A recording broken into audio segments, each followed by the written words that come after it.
Action, direct action, ছাত্র অধিকারের action, direct action, যুব অধিকারের অ্যাকশন। Direct action. বিএনপির কতিপয় সদস্য এবং আইন শৃঙ্খলা বাহিনীর সদস্যরা আওয়ামী লীগের সেই গুন্ডালিকদের কাছ থেকে মোটা অঙ্কের অর্থ নিয়ে তাদেরকে এলাকায় রক্ষা করার দায়িত্ব নিয়েছে। আপনারা যারা এখনো এই আওয়ামী লীগের দূষরদেরকে এবং আওয়ামী লীগকে পুনর্বাসনের দায়িত্ব নিয়েছেন শুধুমাত্র কিছু ভোট পাওয়ার জন্য এবং তাদের অবৈধ টাকার ভাগ পাওয়ার জন্য, আপনাদের পরিণতিও কিন্তু ভয়াবহ হবে। এই শেখ হাসিনা বাংলাদেশের মানুষের উপর গত 15 বছরে এমন কোন জুলুম, নির্যাতন, নিপীড়ন নাই যেটা তারা করে নাই। আমরা শেখ হাসিনাকে স্পষ্ট করে বলতে চাই, মুজির কুলে বসে ভারতে আশ্রয় নিয়ে আপনি বাংলাদেশের বিরুদ্ধে যে কোনো ষড়যন্ত্র করেন না কেন, এদেশের 18 কোটি মানুষ সব ষড়যন্ত্র মোকাবেলা করার জন্য প্রস্তুত রয়েছে।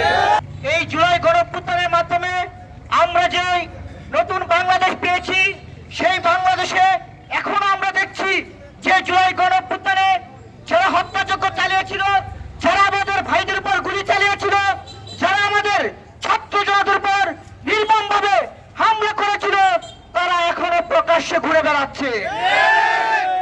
আমরা অন্তর্বর্তীকালীন সরকারকে বলতে চাই, আপনাদের 6 মাস হয়ে গেছে, আপনাদের হানিমুন পিরিয়ড শেষ হয়েছে, কিন্তু আপনারা এই জুলাই গণঅভ্যুত্থানে জড়িত হত্যাকাণ্ডে যারা আসামি ছিল তাদের বিরুদ্ধে দৃশ্যমান কোনো ব্যবস্থা নিতে পারেন নাই।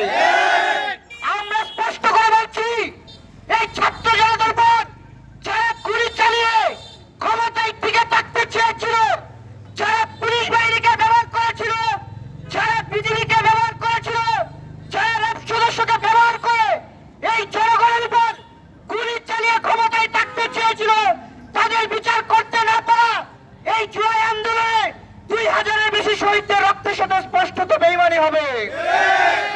আমরা আপনাদেরকে বলছি, আপনারা অতি বিলম্বে এই গণহত্যাকারীদেরকে গ্রেপ্তার করুন এবং বিচারের মুখোমুখি করুন।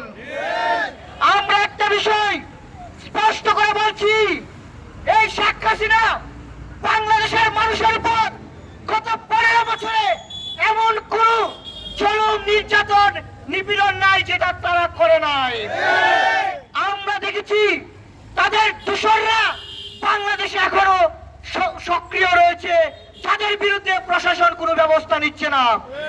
আমরা বিভিন্ন মাধ্যম থেকে জানতে পেরেছি, বিএনপির কতিপয় সদস্য এবং আইন শৃঙ্খলা বাহিনীর সদস্যরা আওয়ামী লীগের সেই গুন্ডালিকদের কাছ থেকে মোটা অঙ্কের অর্থ নিয়ে তাদেরকে এলাকায় রক্ষা করার দায়িত্ব নিয়েছে। আমরা আপনাদেরকে স্পষ্ট বলছি, এই জুলাই গণঅভ্যুত্থানে আপনারা দেখেছেন আওয়ামী লীগের 16 বছরের শাসন ব্যবস্থা কিভাবে 36 দিনে ভেঙে পড়েছে। আপনারা যদি নিজেদেরকে নব্য ফ্যাসিবাদের জায়গায় অবতীর্ণ করতে চান, তাহলে শেখ হাসিনার পতনের কথা আপনাদেরকে স্মরণ করতে হবে। আরেকটি বিষয় আপনারা জানেন, আমরা 71 সালের মহান মুক্তিযুদ্ধের মাধ্যমে পাকিস্তানের হানাদার বাহিনীর কাছ থেকে আমরা একটি স্বাধীন ভূখণ্ড পেয়েছি, কিন্তু স্বাধীনতার 53 বছরে আওয়ামী লীগ সরকার যখন ছিল, তারা ভারতকে খুশি করার জন্য বাংলাদেশের স্বাধীনতা এবং সার্বভৌমত্ব তাদের কাছে বিকিয়ে দিয়েছিল। তারই ফলপ্রসূতে আমরা দেখেছি বাংলাদেশে যে তিনটি নির্বাচন হয়েছিল, সেই 3টি নির্বাচনকে ভারত একচেটিয়াভাবে সমর্থন দিয়েছিল। এই আওয়ামী লীগ সরকারের গুন্ডা লীগের সদস্যরা যারা হত্যাকাণ্ডে জড়িত ছিল, যারা বিগত সময়ে বাংলাদেশ থেকে টাকা পাচার করেছে, বাংলাদেশকে লুটপাট করেছে, তাদের অনেকে এখন ভারতে আশ্রয় নিয়েছে। আমরা দেখেছি যে আওয়ামী লীগ সরকারের প্রধান ছিল শেখ হাসিনা, তারই একজন মন্ত্রী আব্দুল মোমেন বলেছিল ভারতের সাথে নাকি স্বামী স্ত্রীর সম্পর্ক। আমরা দেখেছি এই জুলাই গণঅভ্যুত্থানের মাধ্যমে এই হাসিনা বাংলাদেশ থেকে পালিয়ে সে স্বামীর দেশে আশ্রয় নিয়েছে। আমরা এই 6 মাসের ভিতরে আমরা দেখেছি ভারত শেখ হাসিনাকে কিভাবে প্রশ্রয় দিয়েছে এবং সেখান থেকে ধারাবাহিকভাবে বাংলাদেশের বিরুদ্ধে ষড়যন্ত্র করে বেড়াচ্ছে। আমরা শেখ হাসিনাকে স্পষ্ট করে বলতে চাই, মুজির কুলে বসে ভারতে আশ্রয় নিয়ে আপনি বাংলাদেশের বিরুদ্ধে যে কোনো ষড়যন্ত্র করেন না কেন, এদেশের 18 কোটি মানুষ সব ষড়যন্ত্র মোকাবেলা করার জন্য প্রস্তুত রয়েছে।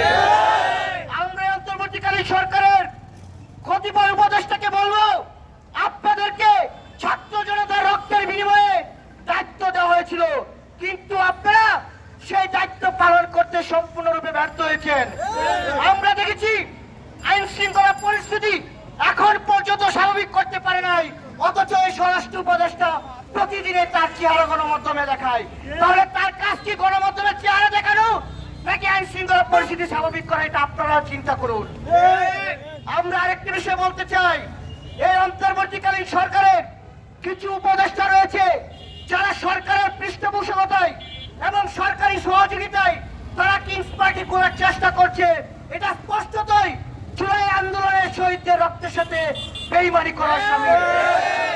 আমরা আরেকটি বিষয় বলতে চাই, আপনারা যারা এখনো এই আওয়ামী লীগের দূষরদেরকে এবং আওয়ামী লীগকে পুনর্বাসনের দায়িত্ব নিয়েছেন শুধুমাত্র কিছু ভোট পাওয়ার জন্য এবং তাদের অবৈধ টাকার ভাগ পাওয়ার জন্য, আপনাদের পরিণতিও কিন্তু ভয়াবহ হবে। লড়াই করেছি কোনো অন্যায়ের সাথে আপোষ করার জন্য নয়।